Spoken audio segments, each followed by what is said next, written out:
Hello, welcome back for another video. Looks like we're in spooky season again, and I figured I'd return to a poem that I recited last year and bring it back again for this Halloween season.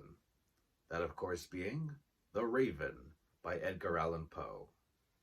Last year I recited the poem in 55 voices. This year I'll do it in just 18. However, the 18 voices that I specifically chose are people that really match the tone of both this poem and also this time of year. So, I hope you all enjoy. This is The Raven by Edgar Allan Poe. Once upon a midnight dreary, while I pondered, weak and weary, over many a quaint and curious volume of forgotten lore, while I nodded, nearly napping, suddenly there came a tapping, as of someone gently rapping at my chamber door. "'Tis some visitor," I muttered, tapping at my chamber door. Only this, and nothing more. Distinctly I remember. It was in the bleak December, and each separate dying ember wrought its ghost upon the floor. Eagerly I wished the morrow. Vainly I had sought to borrow from my books surcease of sorrow, sorrow for the lost Lenore, for the rare and radiant maiden, whom the angels named Lenore, nameless here, forevermore. And the silken, sad and certain rustling of each purple curtain thrilled me, filled me with fantastic terrors never felt before. So that's now, to still the beating of my heart, I stood repeating, "'Tis some visitor entreating entrance at my chamber door. Some late visitor entreating entrance at my chamber door. This it is, and nothing more." Presently my soul grew stronger, hesitating then no longer. "Sir," said I, "or madam, truly your forgiveness I implore. But the fact is I was napping, and so gently you came rapping, and so fatally you came tapping at my chamber door, that I scarce was sure I heard you. Here I opened wide the door. Darkness there, and nothing more." Deep into the darkness peering, long I stood there, wondering, fearing, doubting, dreaming dreams no mortal ever dared to dream before. But the silence was unbroken, and the stillness gave no token, and the only word there spoken was the whispered word, "Lenore." This I whispered, and in echo murmured back the word "Lenore." Merely this, and nothing more. Back into the chamber turning, all my soul within me burning. Soon again I heard a tapping, somewhat louder than before. "Surely," said I, "surely that is something at my window lattice. Let me see then what thereat is, and this mystery explore. Let my heart be still a moment, and this mystery explore. 'Tis the wind, and nothing more." Open here I flung the shutter, when with many a flirt and flutter, in there stepped a stately raven of the saintly days of yore. But the least obeisance made he, not a minute stopped or stayed he, but with mine of lord or lady, perched above my chamber door, perched upon a bust of Pallas just above my chamber door, perched and sat and nothing more. Then this ebony bird beguiling my sad fancy into smiling, by the grave and stern decorum of the countenance it wore. Though thy crest be shorn and shaven, thou, I said, art sure no craven, ghastly, grim, and ancient raven, wandering from the nightly shore. Tell me what thy lordly name is, on the night's Plutonian shore. Quoth the raven, nevermore. Much I marveled this ungainly, foul to hear discourse so plainly, though its answer little meaning, little relevancy bore. For we cannot help agreeing that no living human being ever yet was blessed with seeing bed above his chamber door. Bird or beast upon the sculptured bust above his chamber door, with such name as Nevermore. But the raven, sitting lonely on the placid bust, spoke only that one word, as if his soul in that one word he did outpour.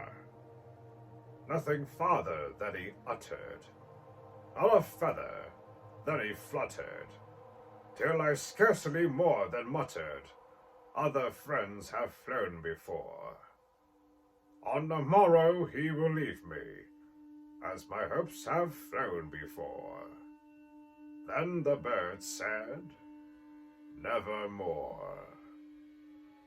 Startled at the stillness broken by reply so aptly spoken, doubtless, said I, what it utters is its only stock in store, caught from some unhappy master, whom unmerciful disaster followed fast and followed faster, till his songs one burden bore, till the dirges of his hope that melancholy burden bore, of nevermore. But the raven still beguiling all my fancy into smiling. Straight I wheeled a cushioned seat in front of bird and bust and door. Then upon the velvet sinking, I betook myself to thinking, fancy unto fancy, thinking what this ominous bird of yore, what this grim, ungainly, ghastly, gaunt, and ominous bird of yore meant in croaking. Nevermore.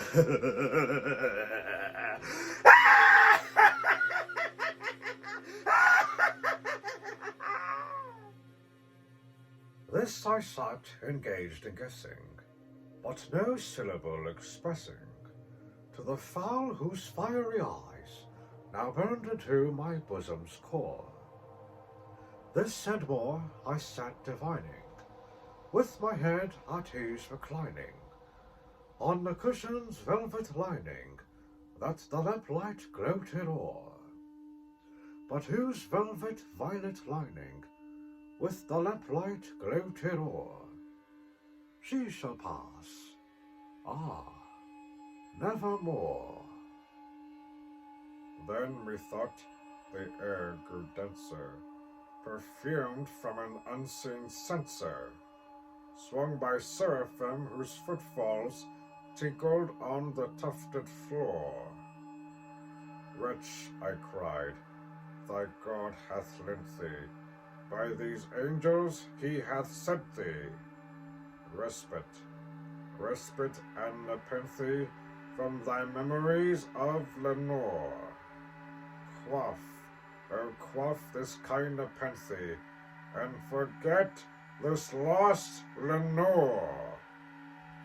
Quoth the raven, nevermore.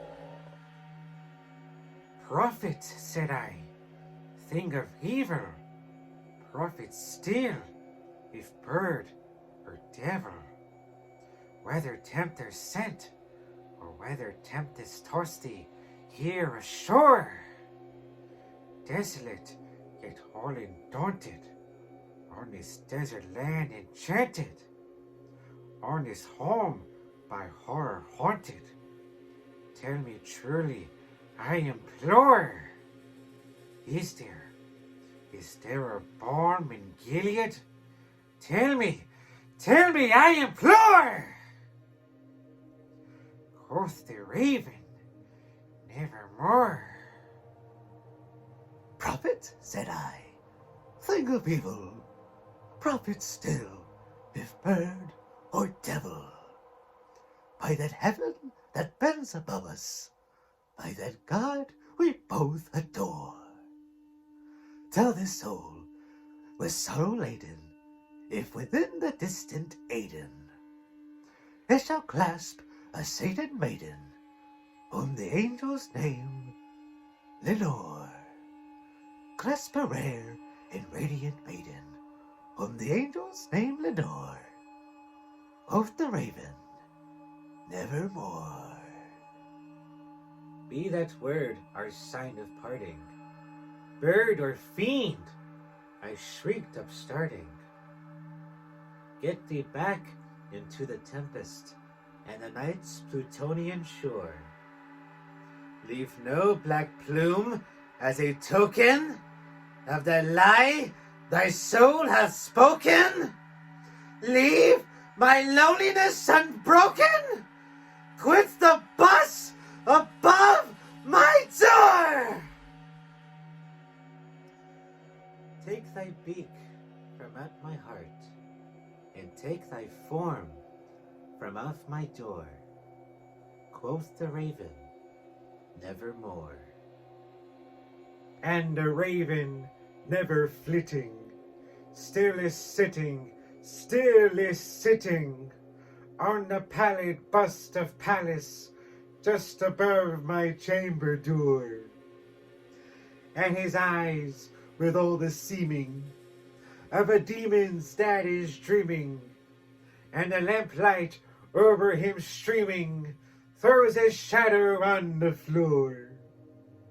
And my soul from out that shadow that lies floating on the floor shall be lifted nevermore.